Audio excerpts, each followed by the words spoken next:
L'information alternative est le meilleur recours qui puisse être mis en œuvre dans le contexte d'une société de contrôle, lorsque les grands médias, les autorités et la population anesthésiée par la propagande dominante empêchent à la vérité de percer au jour.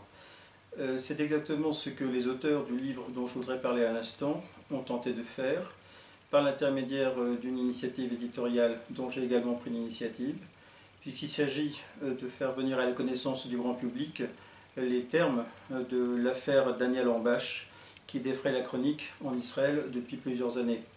Daniel Ambash, si vous en avez entendu parler dans les médias européens, a été accusé de dérives sectaires, de mise en esclavage de ses compagnes et d'abus et d'agressions sexuelles sur leurs enfants, qui sont aussi les siens.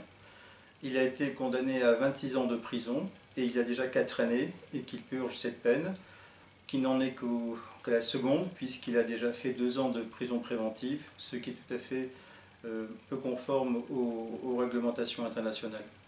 Les éditions L'Harmattan ont publié dans la collection Quête du Sens cet ouvrage, l'affaire Daniel Ambash, Ambash affaire, Mishpat Ambash, en 3 langues, de manière à faire connaître dans quelles circonstances ce procès a été instruit, au terme d'une instruction non seulement bâclée mais tendancieuse, marquée par les manipulations, les violences à la fois policières, mais également les pressions du ministère public et à des stades et des échelons antérieurs de toutes les parties impliquées dans la préparation d'un procès susceptible de venir en assises.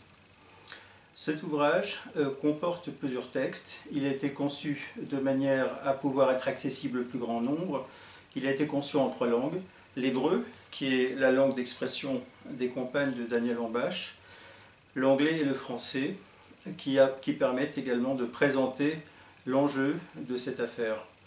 Il y a plusieurs parties. Une préface qui est due à Emmanuel Atanasiou, qui est un grand avocat défenseur des droits de l'homme et militant activiste dans ce domaine.